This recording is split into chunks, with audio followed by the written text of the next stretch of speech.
Enfrenta tu lado oscuro. La ley de la represión. Las personas no suelen ser lo que parecen. Escondido, detrás de su aspecto amable y cortés, hay inevitablemente un lado sombra oscuro, compuesto por inseguridades, impulsos agresivos y egoístas que ellas reprimen y ocultan de la vista pública. Este lado oscuro se muestra en conductas que te confundirán y perjudicarán. Aprende a reconocer las señales de la sombra antes de que se vuelvan tóxicos. Concibe los rasgos explícitos de la gente, firmeza, santidad, etc., como una capa que encubre el rasgo opuesto. Conoce tu lado oscuro, así podrás controlar y canalizar las energías creativas que acechan en tu inconsciente. Al integrar el lado oscuro a tu personalidad, serás un individuo más completo e irradiarás una autenticidad que atraerá simpatías. El lado oscuro. El 5 de noviembre de 1968, el republicano Richard Nixon consumó el más espectacular repunte, quizás en la historia política de Estados Unidos, al derrotar por un estrecho margen a su rival demócrata, Hubert Humphrey, y convertirse en el presidente número 37 de ese país. Apenas 8 años antes, había perdido de forma devastadora su primer intento de llegar a la presidencia frente a John F. Kennedy. Esta elección fue muy reñida, pero maniobras orquestadas en Illinois por la maquinaria demócrata en Chicago contribuyeron a la derrota del republicano. 2 años después, sufrió otro cruel descalabro en la contienda por la gubernatura de California. Molesto por la forma en que la prensa lo había asediado y provocado a lo largo de la campaña, se dirigió a los medios de comunicación un día después de su derrota y dijo para finalizar: solo piensen en lo mucho que van a perder. Ya no tendrán a Nixon para fastidiar, porque caballeros, esta es mi última conferencia de prensa. La reacción a esas palabras fue abrumadoramente negativa. Se le acusó de deleitarse en la autocompasión. ABC News transmitió un programa especial de media hora que tituló El obituario político de Richard Nixon. Un artículo en la revista Time concluyó: salvo que ocurra un milagro, Nixon no volverá a ocupar jamás un puesto de elección popular. A decir de todos, su carrera política debió terminar en 1962. Pero la vida de Nixon había tenido una interminable serie de crisis y reveses que no habían hecho más que acendrar su resolución. De joven, su sueño era asistir a alguna de las universidades más prestigiosas, la clave para tener poder en Estados Unidos, y el joven Richard era excepcionalmente ambicioso. Sin embargo, su familia era más bien pobre y no podía pagar esa educación. Él superó esta aparente barrera insalvable, transformándose en un estudiante de primera. Se ganó el mote de tonel de hierro por sus inhumanos hábitos de trabajo y consiguió una beca en la Facultad de Leyes de la Universidad Duke. Para conservarla, tendría que ser en todo momento el mejor de su clase, lo cual logró con un trabajo arduo que muy pocos habrían podido soportar. Luego de varios años en el Senado, en 1952, Dwight D. Eisenhower lo eligió como compañero de fórmula y candidato republicano a la vicepresidencia. Pero pronto lamentó su decisión. Nixon había mantenido un financiamiento secreto del Partido Republicano, que supuestamente había usado con fines privados. Pese a que se le exoneró del cargo, eso no satisfizo a Eisenhower, quien estaba más que dispuesto a aprovechar el incidente para deshacerse de él. Una separación así habría arruinado casi con certeza la carrera política de cualquiera, pero Nixon estuvo una vez más a la altura de las circunstancias y pronunció en vivo en la televisión el discurso de su vida, en el que se defendió de los cargos. Este resultó tan eficaz que la gente clamó porque Eisenhower lo mantuviera en la fórmula. Actuó 8 años como vicepresidente. Así, las aplastantes derrotas de 1960 y 1962 serían de nuevo un medio para fortalecerlo y resucitar su carrera.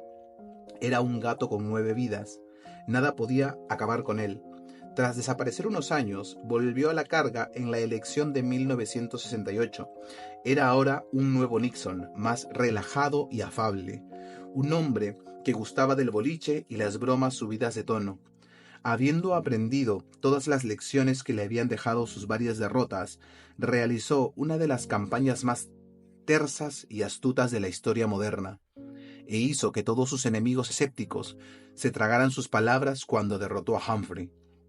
Su acceso a la presidencia significaba aparentemente que había llegado a la cima del poder, pero en su mente había todavía un reto más que superar, quizás el mayor de todos. Sus enemigos liberales lo consideraban un animal político, alguien que recurriría a cualquier triquiñuela con tal de ganar una elección. Para las élites de la costa este, que lo detestaban, era el patán de Whittier, California. Demasiado obvio en su ambición, decidió demostrarles que estaban equivocados. No era quien ellos pensaban, era un idealista de corazón, no un político insensible. Adoraba a su madre, Hannah, cuáquera devota que le había inculcado la idea de tratar igual a todos y promover la paz en el mundo. Deseaba forjar un legado como uno de los presidentes más grandes de la historia. En honor a su madre, quien murió ese año, quería encarnar sus ideales cuáqueros y hacerles ver a sus detractores lo mucho que lo habían malinterpretado. Sus íconos políticos eran hombres como el presidente francés Charles de Gaulle, a quien conoció y admiraba enormemente. De Gaulle había moldeado una personalidad que irradiaba autoridad y amor a su país. Nixon haría lo mismo. En sus anotaciones empezó a referirse a sí mismo como RN, la versión de sí mismo como líder mundial. RN sería fuerte, resuelto y compasivo, aunque distintivamente masculino. El país que iba a encabezar estaba desgarrado por protestas antibélicas, disturbios en las ciudades y un creciente índice de criminalidad. Él pondría fin a la guerra y trabajaría por la paz mundial. En lo interno, llevaría la prosperidad a todos los estadounidenses, representaría la ley y el orden, e infundiría una decencia que el país había perdido. Si cumplía esto, ocuparía un lugar entre los presidentes que veneraba, Abraham Lincoln y Woodrow Wilson, y lo lograría como siempre lo había hecho. En sus primeros meses actuó rápidamente. Armó un gabinete de alto nivel que incluyó al brillante Henry Kissinger como asesor de seguridad nacional. Para su equipo personal, prefirió a jóvenes de aspecto sano que le fueran ferozmente leales y sirviesen como herramientas para llevar a cabo sus grandes ambiciones en favor de Estados Unidos. Entre ellos estaba Bob Haldeman, su jefe de gabinete, John Ehrlichman, a cargo de la política interior, John Dean y Charles Colson, asesores de la Casa Blanca. No quería intelectuales a su alrededor, sino personas ambiciosas y decididas. Pero no era ingenuo. Sabía que en política la lealtad es efímera. Así, desde el principio de su gobierno, instaló en toda la Casa Blanca un sistema secreto de grabación activado por voz, del conocimiento de unos cuantos selectos. De esta forma, podría mantener una discreta vigilancia sobre su equipo y descubrir oportunamente entre sus integrantes a cualquier posible renegado o infiltrado.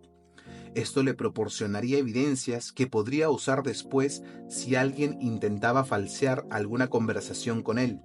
Lo mejor de todo era que, una vez concluida su presidencia, las cintas editadas podrían servir para demostrar su grandeza como líder, la forma clara y racional en que había tomado sus decisiones. Esas cintas asegurarían su legado. En el curso de los primeros años, Nixon trabajó para ejecutar su plan. Era un presidente muy activo. Aprobó leyes para proteger el medio ambiente, la salud de los trabajadores y los derechos de los consumidores. En el frente externo se empeñó en amainar la guerra de Vietnam, con éxito limitado, pero pronto sentó las bases para su primera visita a la Unión Soviética y su célebre viaje a China, y convirtió en ley un acuerdo con los soviéticos para limitar la proliferación de armas nucleares. Este fue apenas el comienzo de lo que llevaría a cabo. Pese a la relativa tranquilidad de esos primeros años, algo extraño empezó a agitarse dentro de Richard Nixon. No podía librarse de su ansiedad. algo a lo que había sido propenso toda la vida. Esto empezó a notarse en sus reuniones a puerta cerrada con su equipo personal. A altas horas de la noche y al calor de unos tragos, Nixon dio a contar anécdotas de su colorido pasado, lo que ocasionó que volviera sobre algunas de sus heridas políticas que removían su profunda amargura. Estaba particularmente obsesionado con el caso de Alger Hiss. Este había sido un importante funcionario del Departamento de Estado que en 1948 fue acusado de ser espía comunista. Hiss negó los cargos. Apuesto y elegante, era el favorito de los liberales. Nixon, en ese entonces, joven congresista de California, intuyó que era un farsante. Mientras que otros congresistas decidieron dejarlo en paz, él, en representación del Comité de Actividades Antiestadounidenses, siguió investigando. En una entrevista con Hiss, este contestó cuando aquel le recordó la ley contra el perjurio. Conozco esa ley, estudié en la Escuela de Leyes de Harvard. Tengo entendido que usted lo hizo en Whittier, en alusión a la modesta universidad en la que Nixon había cursado su licenciatura. Implacable en su persecución de Hiss, Nixon logró que se le acusara de perjurio y Hiss acabó en la cárcel. Este triunfo le dio fama, pero como lo contó a los miembros de su equipo, le ganó también la eterna enemistad de las élites de la costa este, que lo veían como un mojigato advenedizo de Whittier. En la década de 1950, esas élites, muchos de cuyos integrantes se habían graduado de Harvard, mantuvieron discretamente a Nixon y su esposa Pat fuera de sus círculos sociales, lo que limitó sus contactos políticos. Los aliados de esas élites en la prensa lo ridiculizaban sin piedad, en ocasión de cualquier desliz declarativo o fáctico. Si Nixon no era ningún ángel, le gustaba ganar, pero la hipocresía de esos liberales le irritaba. Bobby Kennedy era el rey de las maniobras políticas sucias. ¿Y qué reportero publicaba eso? Conforme se sumergía cada vez más en esas anécdotas noche a noche con su equipo, les recordaba a sus miembros que ese pasado estaba muy vivo aún. Sus viejos enemigos operaban en su contra todavía. Ahí estaba el corresponsal de la CBC, Daniel Shore, quien parecía odiarlo con inusual fervor. Sus notas desde Vietnam destacaban siempre los peores aspectos de la guerra y dejaban mal parado a Nixon. Ahí estaba también Katharine Graham, la dueña del Washington Post, periódico que al parecer tenía una vendetta personal contra él que databa de muchos años atrás. Ella era la decana del Círculo Social de Georgetown, que había desairado a Nixon y Pat durante años. El peor de todos era Larry O'Brien, ahora presidente del Partido Demócrata, quien como un asesor clave en el gobierno de Kennedy había logrado que Nixon fuera auditado por el fisco. En su opinión, O'Brien era el genio perverso de la política, un hombre que haría cualquier cosa para impedir que él se reeligiera en 1972. Sus enemigos estaban en todas partes y eran implacables. Sembraban artículos negativos en la prensa, obtenían vergonzosas filtraciones desde dentro de la burocracia, lo espiaban y estaban listos para arrojarse sobre él el más leve indicio de escándalo. ¿Y nosotros qué estábamos haciendo?, preguntaba a su equipo. Si éste no hacía nada para responder a ellos, la culpa sería toda suya. El legado de Nixon, sus ambiciones estaban en juego. A medida que se acumulaban casos de manifestaciones antibélicas y filtraciones sobre el esfuerzo bélico de su gobierno en Vietnam, Nixon ardía en cólera y frustración. Sus conversaciones con su equipo se acaloraban por ambas partes. Una ocasión en que Colson habló de vengarse de unos adversarios particularmente irritables, Nixon terció. Un día los tendremos en el suelo donde quieren estar, y entonces los aplastaremos con el pie, los pisaremos fuerte, ¿verdad, Chuck? Cuando se le informó que numerosos integrantes de la Oficina de Estadísticas Laborales eran judíos, pensó que quizás esa era la razón por la que procedían de ahí cifras económicas desalentadoras. El gobierno está lleno de judíos, le dijo a Haldeman, y la mayoría de ellos son desleales. Ellos eran el pilar del sistema que trabajaba en su contra. En otra ocasión le dijo a Haldeman, dame los nombres de los grandes donadores judíos de los demócratas.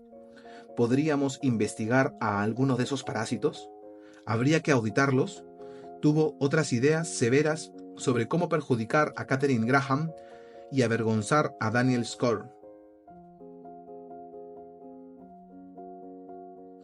Su imagen pública lo ponía cada vez más ansioso.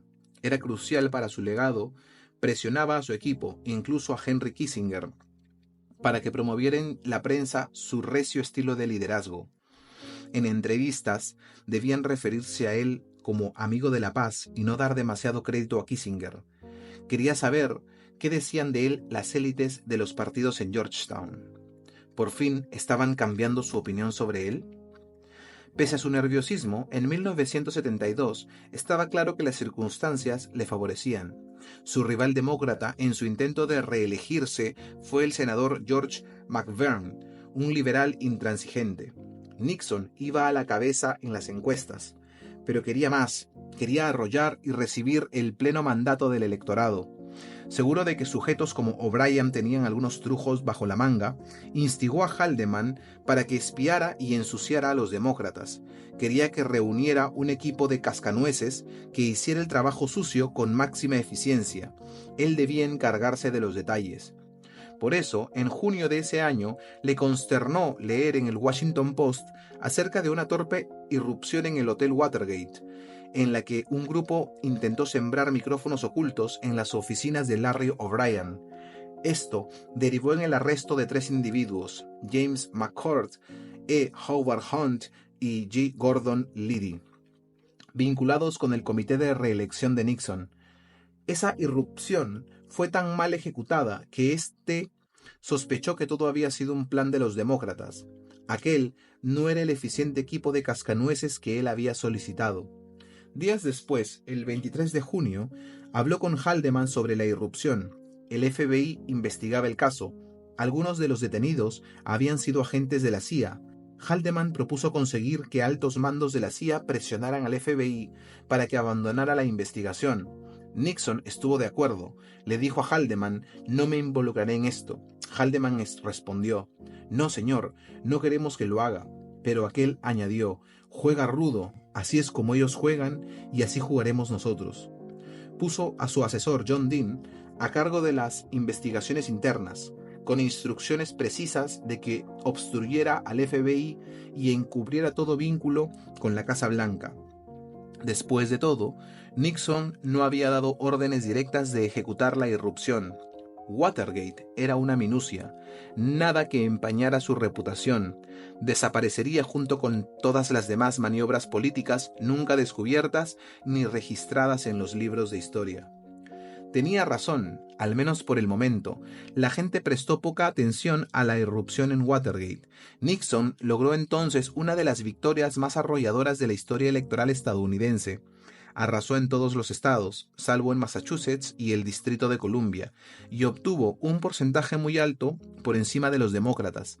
Tendría 4 años más para consolidar su legado y nada lo detendría. Las cifras de su popularidad nunca habían sido tan altas. Sin embargo, el caso Watergate volvió a la vida y no lo dejaría en paz. En enero de 1973, el Senado decidió investigar. En marzo, McCord reveló el secreto que involucraba a miembros del Comité de la Casa Blanca en la organización de la irrupción. Hunt pedía sobornos para no revelar lo que sabía. La solución de este embrollo era clara y simple: contratar a un abogado independiente que hiciera la investigación interna del caso con toda la cooperación de Nixon y su equipo, y que sacara a la luz todos los detalles. La reputación de Nixon sufriría las consecuencias y algunos irían a prisión, pero él sobreviviría políticamente. Era un experto en resucitar. No obstante, no podía dar ese paso. El daño inmediato sería excesivo. La idea de reconocer lo que sabía y había ordenado le aterraba. En reuniones con Dean no cesaba de hablar de su coartada, e incluso sugirió de dónde podían obtener recursos para los sobornos. Dean le advirtió que no se involucrara tanto, pero a Nixon parecía fascinarle el lío que había causado y era incapaz de apartarse de él. Pronto se vio obligado a despedir a Haldeman y Ehrlichman, ambos muy implicados en la irrupción. Fue difícil lograr que Nixon los despidiera personalmente, y cuando llegó el momento de darle la noticia a Ehrlichman, este se quebró y sollozó. A esas alturas, sin embargo, nada podía detener el impulso de la investigación de Watergate, la cual asediaba cada vez más a Nixon y lo hacía sentir como una rata atrapada. El 19 de julio de 1973 recibió la peor noticia de todas. El comité del Senado que investigaba el caso Watergate se había enterado del sistema secreto de grabación que se había instalado en la Casa Blanca y demandaba que las cintas le fueran entregadas como evidencia. Lo único en lo que Nixon pudo pensar fue en la enorme vergüenza que resultaría que esas cintas se hicieran públicas. Eso lo convertiría en el hazmerreír del mundo entero. Bastaba pensar en el lenguaje que había empleado y en las rudezas que había promovido. Su imagen, su legado, todos los ideales que había querido alcanzar se vendrían abajo de un solo golpe. Pensó en su madre y su familia, quienes nunca lo habían oído hablar como lo hacía en privado en su oficina. Era como si él fuera otra persona en esas cintas. Alexander Haig, quien ya era su jefe de gabinete, le dijo que tendría que eliminar el sistema de grabación y destruir las cintas antes de que recibiese un citatorio oficial. Nixon se paralizó. Destruir las cintas equivalía a admitir la culpa. Tal vez las cintas lo exonerarían cuando confirmaran que había sido ordenado directamente la irrupción. Pero la idea de que cualquiera de las cintas se hiciera pública le aterraba. Después de darle muchas vueltas al asunto, decidió no destruir las cintas, invocaría su privilegio ejecutivo y se resistiría a entregarlas. Por fin, cuando la presión aumentó en abril de 1974, tomó la decisión de dar a conocer en forma de un libro de 1200 páginas una transcripción editada de las cintas. Y esperó lo mejor. Al público le espantó lo que leyó. Sí, muchos sabían que él era astuto y tortuoso, pero el lenguaje enérgico, las maldiciones, el tono a veces histérico y paranoico de sus conversaciones, y la total falta de escrúpulos al ordenar varios actos ilegales revelaron un lado de Nixon que nunca habían sospechado. Incluso, algunos de los miembros de su familia se escandalizaron. En relación con Watergate, se mostró siempre débil e indeciso, muy lejos de la imagen que quería proyectar. Basada en De Gaulle, jamás exhibió el menor deseo de llegar a la verdad y castigar a los infractores. ¿Dónde estaba el defensor de la ley y el orden? El 24 de julio llegó el golpe final. La Suprema Corte le ordenó entregar las cintas, entre las cuales se encontraba la grabación de la conversación del 23 de junio de 1972, en la que aprobó usar a la CIA para sofocar la investigación del FBI. Esta fue el arma humeante, que reveló que había estado implicado desde el principio en la irrupción del Hotel Watergate. Estaba perdido, y a principios de agosto decidió renunciar. Pese a que era contrario a todo aquello en lo que había creído, a la mañana siguiente de haber dirigido el país su discurso de renuncia, se reunió con su equipo por última vez y tuvo que controlar sus emociones para concluir. Nunca se desanimen, jamás consientan mezquindades. Recuerden siempre que aun si otros los odian, pero ellos no ganarán a menos que ustedes también los odien, y en ese caso ustedes se destruirán a sí mismos. En compañía de su familia, abordó después el helicóptero que lo conduciría al exilio político.